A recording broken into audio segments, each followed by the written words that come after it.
படிக்கக்கூடிய பிள்ளைங்க நல்லா படிக்கிறதுக்கான ஒரு காலகட்டம்னு சொல்லலாம். இப்போ உயர் படிப்பு படிக்கிறாங்க, மாஸ்டர் படிக்கிறாங்க அப்படின்னு சொன்னாங்கன்னா, அவங்களுக்குலாம் நல்லா படிக்கக்கூடிய ஒரு காலகட்டம். இப்போ சீட்டு கிடைக்கலன்னா, அதெல்லாம் கிடைக்கிறதுக்கான ஒரு சூழ்நிலை. இவ்வளோ நாள் படிப்பில் ஆன்லைனில் நான் படிச்சுட்டு இருந்தேன், அதெல்லாம் தடையாக இருந்தது அப்படின்னு சொன்னேன். இப்போ அதுக்கான படிக்கிறதுக்கான ஒரு யோக காலம் அப்படின்னு சொல்லலாம். அதே 2ஆம் இடத்துல ராகு கேது இருப்பதையும் நம்ம கொஞ்சம் கருத்தில் கொள்ளணும். அப்போ பேச்சில் ஒரு சில பேர் நிதானம் தேவை. சரிங்களா? ரொம்ப பேசக்கூடியது ரொம்ப பார்த்து பார்த்து பேசணும். அடுத்தவர்களை பற்றி நம்ம பேசுகிறத அவாய்ட் பண்ணிடணும். நம்மளுடைய முன்னேற்றம், உழைப்பு அதை பற்றியான சிந்தனைகளை நம்ம அதிகமாக செலுத்தினாலே போதும். எந்த ஒரு பிரச்சனையும் நமக்கு இருக்காது. உங்களை பற்றியான டிஸ்கஷனே வேணாம். முருகப்பெருமான் தான் அருணகிரிநாதருக்கு சொன்னாராம், சும்மா இரு சொல்லார அப்படின்னாராம். வாய முடின்னு கம்முன்னு இருந்தோன்னா நமக்கு பிரச்சனை இல்லை அப்படின்வாங்க. அப்போ நம்மளோட முன்னேற்றத்தை நோக்கி நம்ம பயணம் பண்ணிக்கிட்டே இருந்தோம்னா, இந்த மகர ராசிக்காரங்களுக்கு இப்போ ஒரு மிகப்பெரிய ஒரு உன்னதமான ஒரு காலகட்டம்னே சொல்லலாம். அதேமாரி 10ஆம் இடத்தை குரு பார்வை செய்கிறாரு. மகர ராசிக்கு 10ஆம் இடத்தை 5ஆம் பார்வையாக.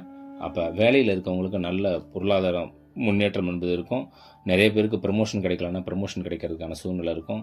இப்போ அதே துறை சார்ந்து ஒரு கௌரவமான பட்டம் கிடைக்கிறது, ஒரு அவார்டு கிடைக்கிறதுன்றது இருக்கும்.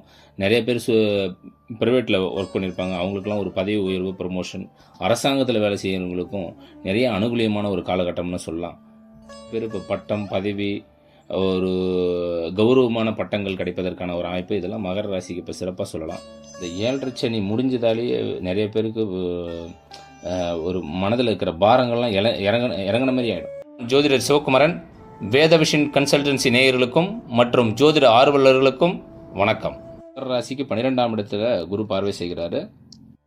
நிறைய பேர் வெளிநாட்டுக்கு வேலைக்காக முயற்சி பண்ணிருப்பாங்க. அவங்களுக்குலாம் இப்போ கிடைக்கிறதுக்கான ஒரு வாய்ப்பு இருக்கும். வெளிநாட்டில் இருக்கிறோம், ஆனால் அதில் பிஆர் அந்த பர்மிஷன் கிடைக்கிறதுலாம் சிரமம் இருக்குன்னு சொல்கிறாங்கல்ல, அவங்களுக்குலாம் இப்போ அது நல்லபடியாக அமையறதுக்கான ஒரு அமைப்பு இருக்குன்னு சொல்லலாம்.